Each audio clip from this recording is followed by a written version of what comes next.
Olá, obrigado por se conectar comigo. Notei que a sua empresa tem insira um problema genérico aqui. Por um acaso, a minha empresa tem insira uma solução genérica aqui. Não sei vocês, eu não aguento mais isso. Então, por isso, chamamos aqui Felipe Vinícius, Sérgio Kanashiro, que vão falar com a gente sobre capacitação de times de venda na área da tecnologia. Mas, claro, estou aqui com meu eterno parceiro de banca aqui na Builders. Olá, Robson, como chega? Olá, chego bem feliz com essas figuras aqui comigo, né? E o Cana a gente tem uma história, talvez a galera vai ficar sabendo um pouco aqui, né? Mas, cara, muito feliz de estar aqui com vocês. E não é o último podcast do dia, né? Hoje a gente tem um dia cheio aqui de gravação. É, né, nessa correria da nossa produção, tivemos um espaço especial aqui para estar junto com os nossos convidados. Apresentem-se, meus caros, como que vocês estão aqui com a gente? Por favor, Cana. Ok, obrigado. Bom, meu nome é Sérgio Kanashiro, né? Todo mundo me conhece como Cana, então, por favor, pode se referenciar a Cana também. E eu trabalhei na SAP por 30 anos, né? E desde aquela época em que ninguém sabia o que era SAP no mercado ainda. Uhum, Eu perguntava para as pessoas e ninguém sabia. Enfim, em 1996 foi a época. certo. Né? A SAP chegou em 95, eu entrei um ano depois. E fiquei lá, então, pelos últimos 30 anos, e justamente trabalhando muitos anos trabalhando nessa área de pré-vendas, tá? E depois, uma evolução natural foi me juntar a uma equipe global da SAP para fazer a capacitação de profissionais internos, né, para os funcionários, tanto pré-vendas, quanto vendas, quanto customer success e assim por diante. Então foi daí que veio a minha paixão aí por ajudar as pessoas, principalmente as pessoas mais técnicas, Uhum. a saberem vender valor, saberem falar com executivos, por exemplo, impacto para o negócio. Então é a partir disso aí que agora eu estou numa empreitada solo, Que legal, para continuar fazendo esse tipo de capacitação. que legal. Tá? Felipe, se Tá apresente. comigo, né. É, Primeiramente quero agradecer a oportunidade. É prazer, para quem não me conhece, sou Felipe Ferreira. Atualmente sou responsável pelo gerenciamento e pela expansão das unidades franqueadas da Skyway. que legal, show de bola.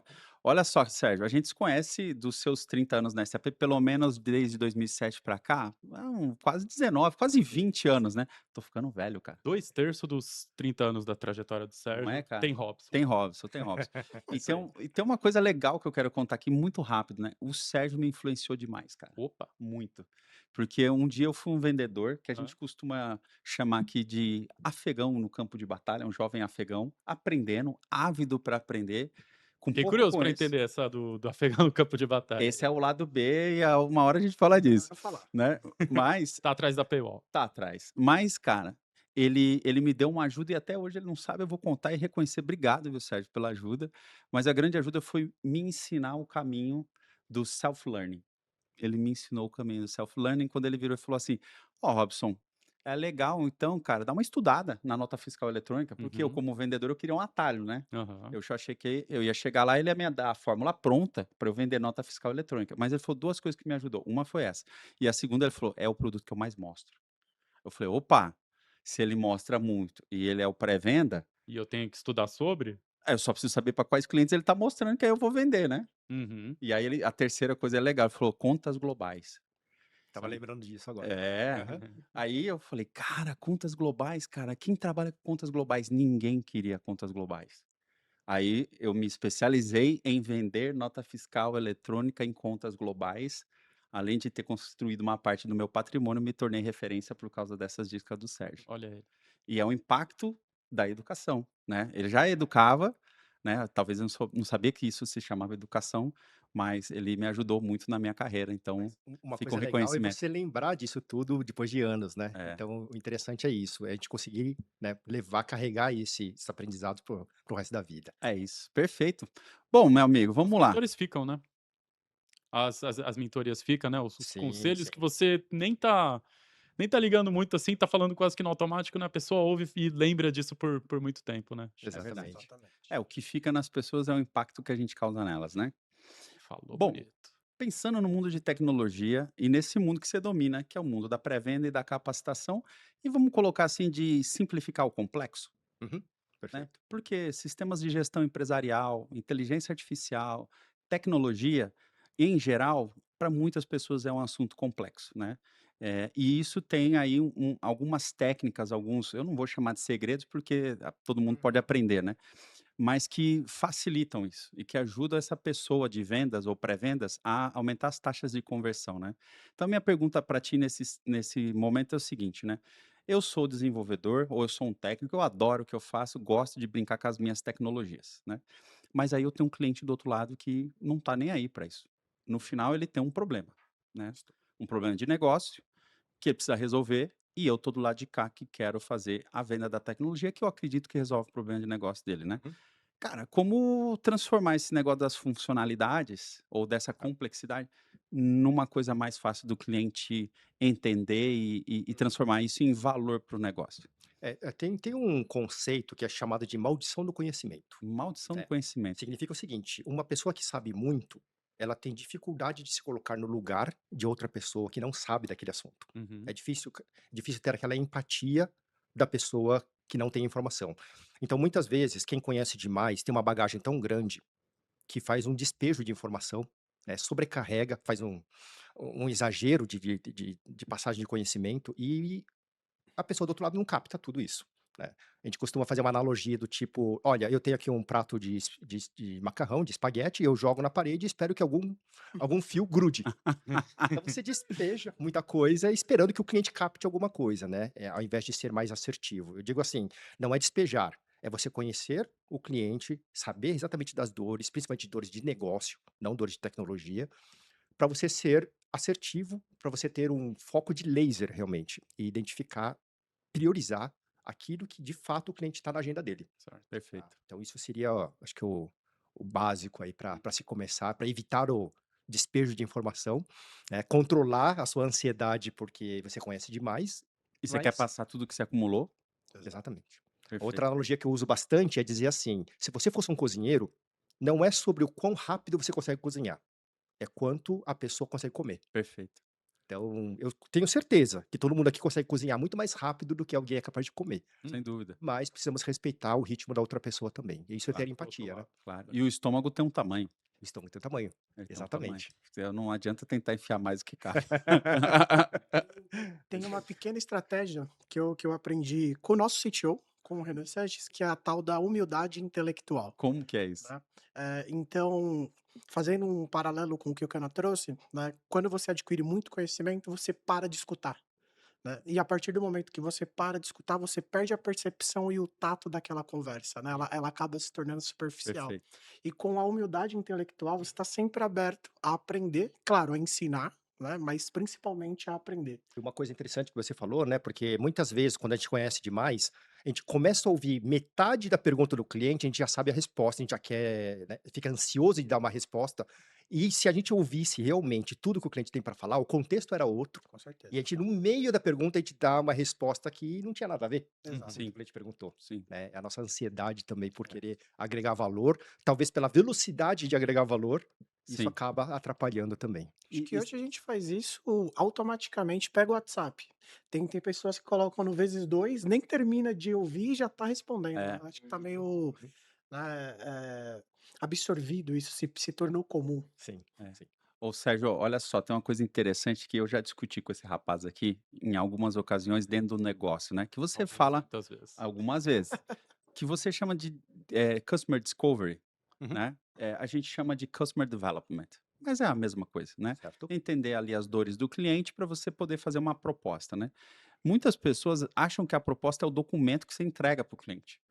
Mas, no meu entender, e talvez você possa me ajudar caso eu esteja enganado, ela vai além disso, Hum. né. O Uhum. que que é a proposta? Tá. Bom, é que você tocou no ponto do discovery, que eu acho que é a chave, é a base para você entregar uma proposta assertiva, Coleta né, de dados, a coleta de dados. Agora, certo, até para coleta de dados, eu não vejo muito no mercado você preparar alguma pessoa para entrevistar o cliente, para coletar né, dados. porque até nisso existe uma metodologia. Perfeito. Então, por exemplo, imagine que uma letra T, Uhum. né, em que você tem uma cobertura horizontal e depois você entra na vertical. Então, seria mais ou menos assim: ao entrevistar um cliente, procurar identificar todas as dores que ele tem sem se aprofundar em nenhuma delas. Perfeito. Então, exemplo: eu estou entrevistando o cliente, ele me fala que ele tem problema de integração de sistemas. Ok, senhor cliente, interessante isso, mas antes de aprofundarmos, tem mais alguma outra coisa que te Hum. preocupa? Ah, sim, me preocupa também a usabilidade do sistema, né? Ok, mais alguma outra coisa? Ah, me preocupa realmente que usuários demoram para se capacitarem a usar uma ferramenta, um software, uma solução. Ok, mais alguma coisa? Até o cliente falar: "Não, não, isso é tudo. Por enquanto, isso é tudo". Ou seja, pensando na letra T, investigamos tudo na horizontal. Este é o momento de perguntar para o cliente o seguinte: destes pontos que nós tocamos, então, você falou de integração de sistemas, você falou de usabilidade, falou aí de capacitação, tem algum ponto que seja mais prioritário para você nesse momento? Uhum. Né? E ele pode falar o seguinte: não, eu comentei sobre integração de sistema, mas na verdade, realmente, a usabilidade é o mais importante para mim hoje. Hum, Então é aí que começa a investigação na vertical. perfeito. Então vamos nos aprofundar nisso, porque às vezes o tempo é limitado. Por mais que a gente tenha estimado alguma coisa, o cliente pode falar o seguinte: puxa, eu tenho uma outra reunião agora, não Sim, deu tempo de cobrir tudo. Pelo menos a gente tem a garantia de que a gente cobriu o mais importante para o cliente. claro, Tá? perfeito.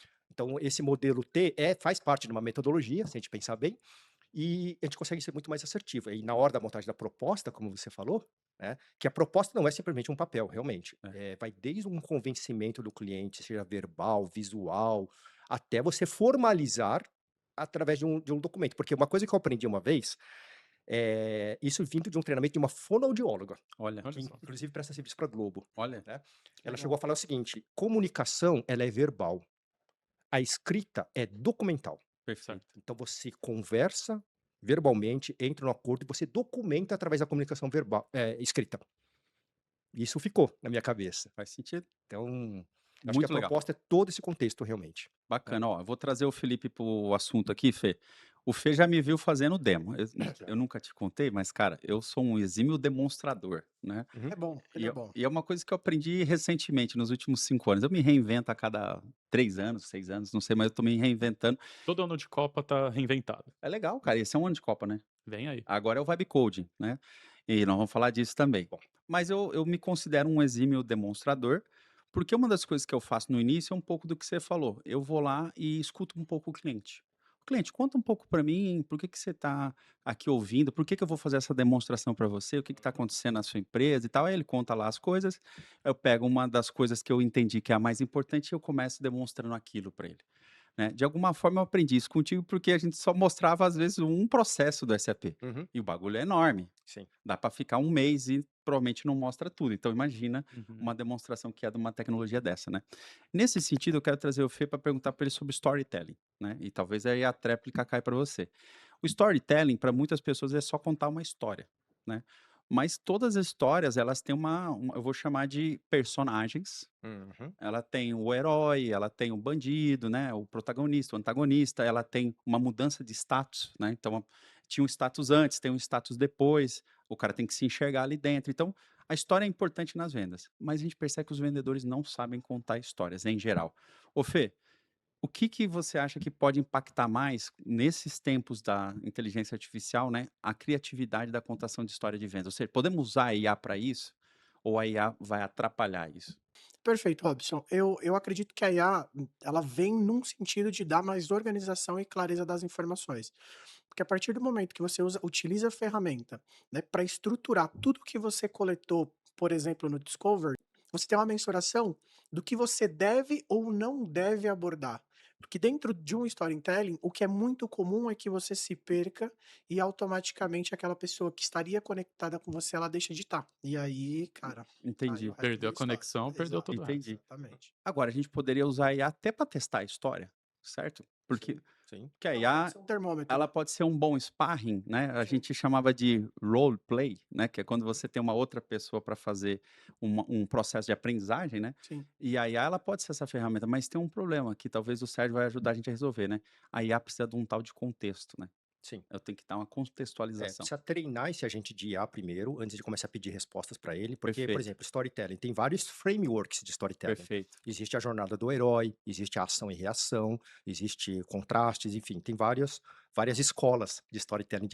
Então, perfeito. se a gente treina uma IA com aquele framework específico, e aí começa a julgar as informações lá dentro, não estruturadas mesmo, baseado no Uhum, discovery, a própria IA vai conseguir montar isso dentro do framework que você precisa perfeito, para poder tudo fazer sentido. Ele é muito mais fluido, né? perfeito. Então, a gente tem usado bastante IA justamente nisso. Treina o modelo primeiro e depois joga as informações e começa a coletar a história pronta. Né? Perfeito. Olha que interessante, né, que a gente falou disso no podcast da semana passada, né, tudo no fundo se resume a um contexto, mas eu tenho que saber o que eu quero de resultado, preparar, treinar, capacitar a IA, porque a IA é um funcionário no seu primeiro dia de empresa, né?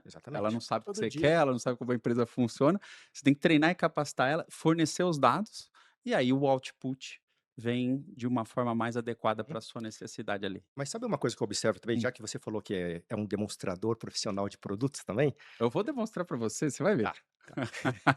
Uma Tem coisa aí. que eu observo bastante, quando está na parte teórica, falando do contexto da empresa, explicando as dores de negócio, eu vejo muitos vendedores pré-vendas colocando bem o storytelling. Uhum. Eles conseguem conectar muito bem dores de negócio com funcionalidade de produto.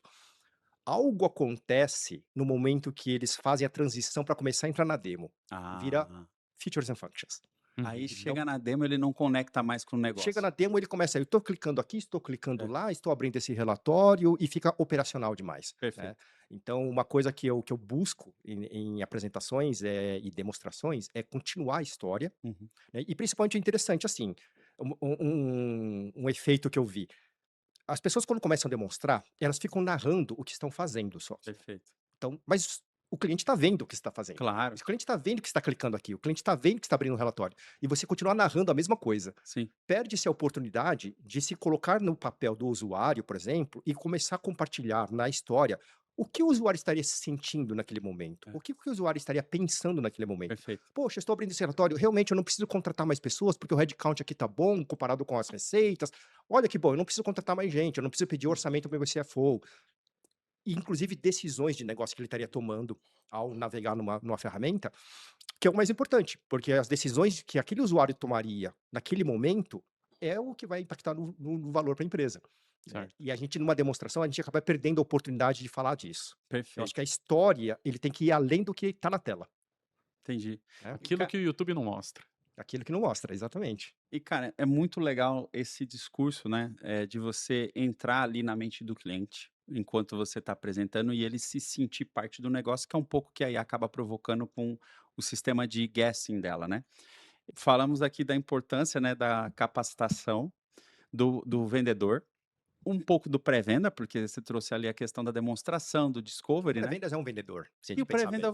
é um vendedor, só que um pouco mais técnico do que Uhum. o vendedor normal, né.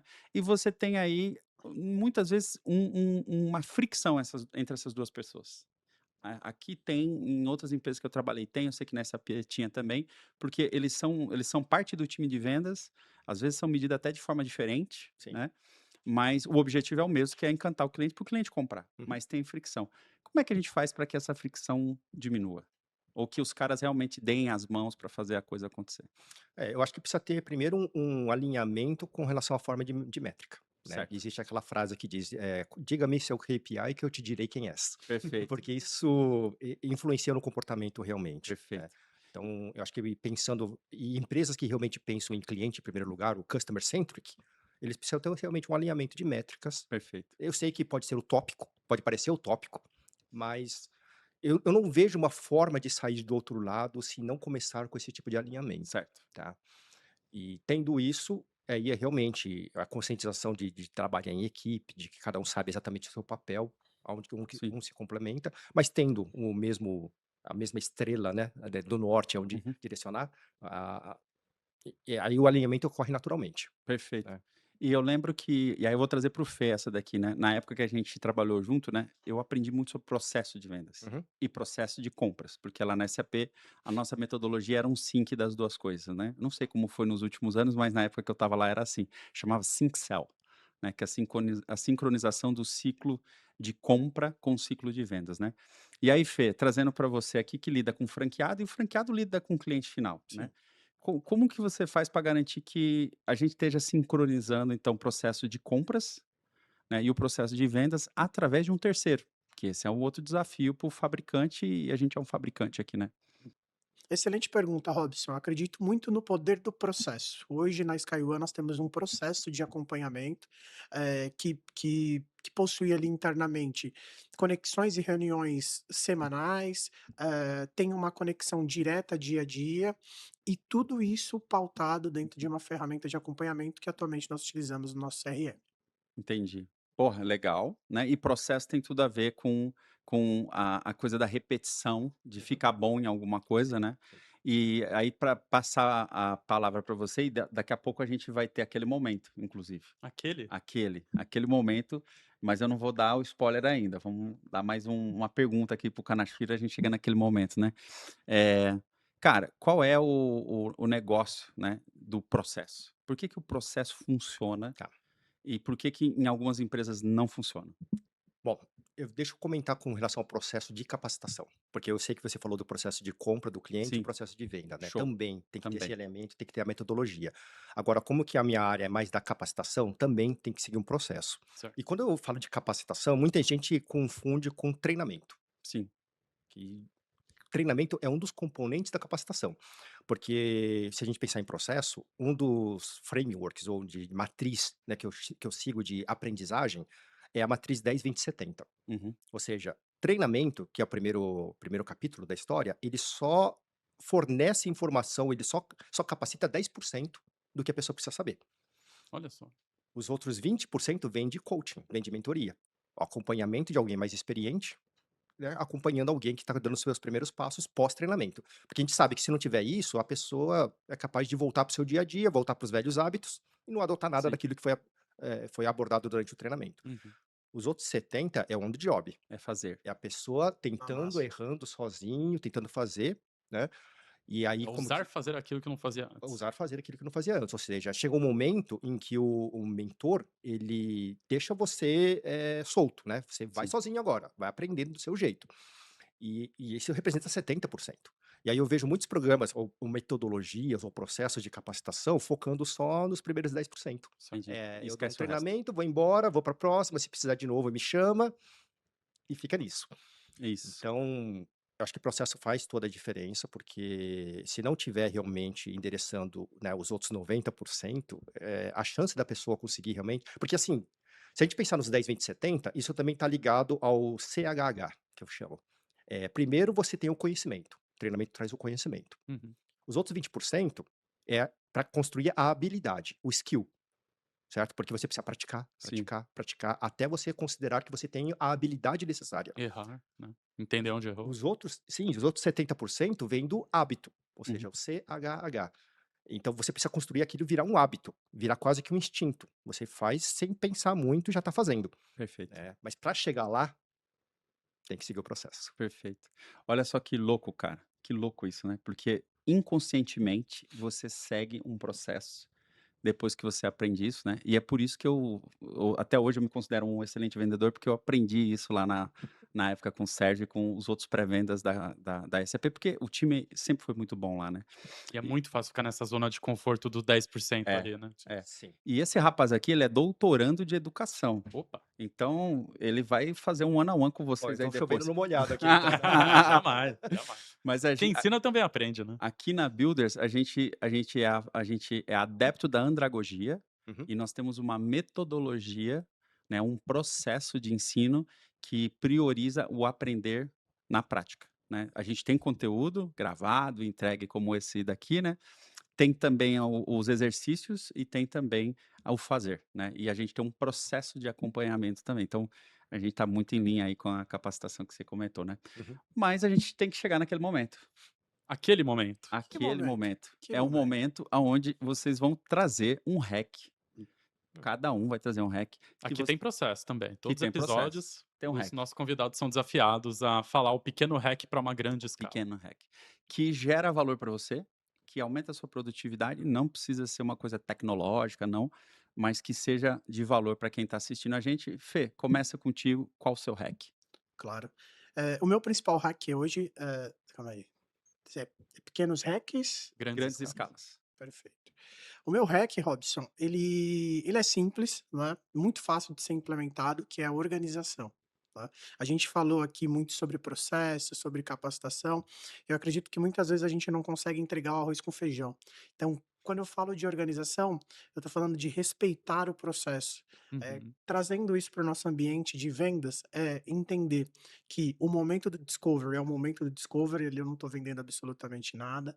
O momento de montagem de proposta é o momento de montagem de proposta, o momento de apresentação de proposta é aquele momento que você, aglutina todo o conteúdo que você adquiriu ao longo do processo e expõe ali para o seu cliente. Perfeito. Aí, nesse caso, a organização seria equivalente à disciplina. Disciplina. Disciplina. Também. Muito bom. Sérgio, seu hack. Tá. Ok. Bom, eu trabalho muito com venda de valor, né? Porque a gente Certo. sabe que nesse mundo de tecnologia é muito comum nós começarmos a conversar com clientes sobre funcionalidades, sobre capacidades de uma determinada solução, software, produto.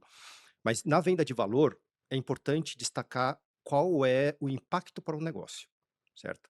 Então, sempre quando eu vejo alguém apresentando uma determinada característica de produto, uma funcionalidade, eu desafio a pessoa em pensar assim, ou fazer a seguinte pergunta: e daí? Né, o so what? Para que você está falando isso para um cliente?